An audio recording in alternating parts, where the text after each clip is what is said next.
Once upon a time, the region of Waterloo International Airport consisted of 2 grass airstrips.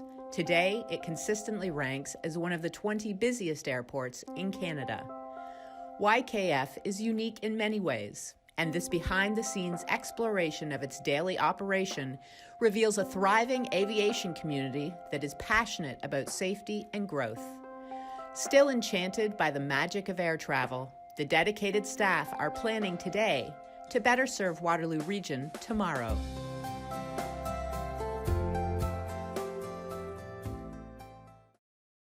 What do they say? That if you do something you love, you never work a day in your life, right? So I've worked here at the region of Waterloo International Airport for about 10 years, almost 11 years now. I started in this business about 25 years ago and actually started right here at this airport, fueling little airplanes and learning how to fly as well. I fell in love with airplanes as a youngster, and I'm still in love, and I'm still working in the business that I love doing. You know, I always kind of compare running an airport to like running a mall. We lease buildings, we lease space out to different companies who want to be here at the airport, whether it's for business or pleasure. We look after all of the common elements of the airport. We make sure that everything's safe for all of our tenants. About 300 people work here every day, and we provide a safe and efficient workplace for them and make sure that all the rules are being followed. Like a mall, we're kind of the mall managers, and then the individual stores kind of look after each of their own areas. We get such a mix of aircraft. Like, we have a lot of training aircraft, we have quite a few jets, obviously the commercial stuff. We have some old vintage fighter jets that are based here that they like to go up and practice. This is probably one of the busiest, most dynamic control towers in the country for a mix of aircraft. Security staff 2-3 is leaving the restricted area. So bigger birds that aren't afraid of other big birds, they will sit out in the open like that, and they're waiting to feed, right? The smaller birds, if we have long grass, the smaller birds will hide in the longer grass, and then the big birds will be attracted to the smaller birds. So cutting the grass is a big part of wildlife. We don't want any standing water because that attracts ducks and geese. So our drainage has to be working properly, right? Wildlife control. That's a big part of what we do. If you interrupt sort of the feeding and the life cycle of these birds and animals, then you can control them a little bit better. We don't want to make this a hospitable place for wildlife, that's for sure. If there's a big rain, what happens is the worms will come out of the ground and onto the pavements, and then the birds are attracted to the worms. So we would try to sweep the worms off the pavement. So this building is it's our operations building, our operations center. It basically houses our emergency services and our maintenance equipment. And for the winter, we try to do everything mechanically as much as we can. So we move snow with plows and sweepers and blowers, as opposed to using chemicals. We can't use salt. So the chemicals we have to use are very expensive, so we try to do everything mechanically first. There's certain circumstances, freezing rain and things like that, where you have to use chemicals, but for the most part we do everything mechanically. So as soon as it starts snowing, we're out there and sweeping it constantly to keep the friction up on the runways.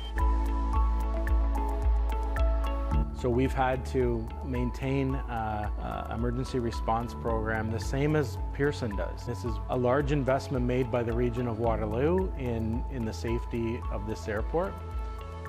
If you want to have scheduled airline services, this is part of the deal. So you have to be able to provide this type of emergency services.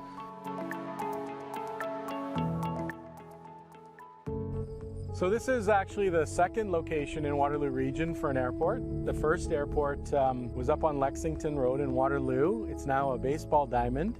So this airport has been here in this location since 1950. It was ultimately run by the Waterloo Wellington Flight Center.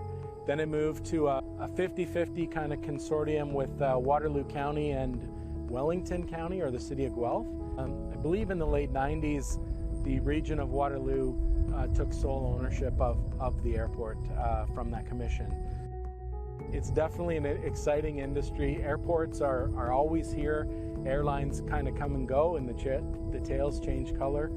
You know, as a municipal airport, I believe it's our duty to show the airport off to the owners, right? So the taxpayers of Waterloo Region own this airport, and we have the privilege of running it on their behalf.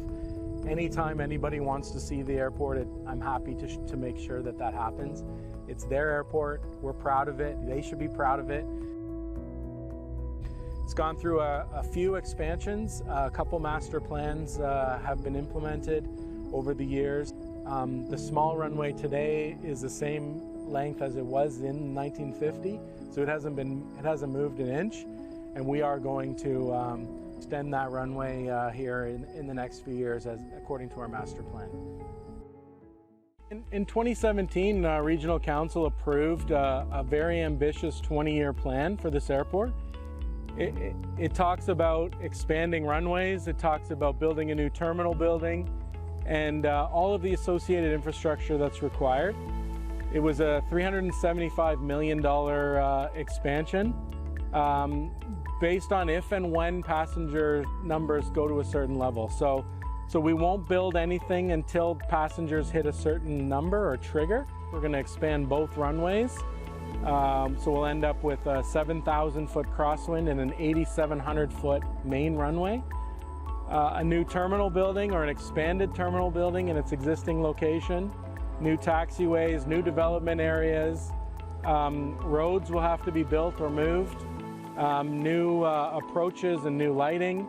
All of that is included in this plan, which is only going to come into effect if and when we have new passengers.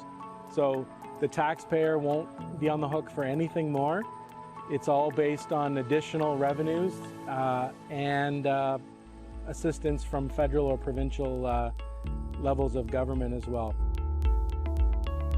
Passengers are extremely important, and we'd love to have more of them, and we work very hard to try and do that. But it isn't the majority of our business. So the majority of our business is sort of smaller flight training and corporate operations and small commercial operations. Some cargo. Flight training and recreation are the largest part of the airport. So we'll never kind of forget where we came from, and we'll always keep a spot and operations available for the smaller recreational and smaller commercial operations as well. We have hosted many events. We've hosted industry events here, large national events. We've hosted Ontario provincial events.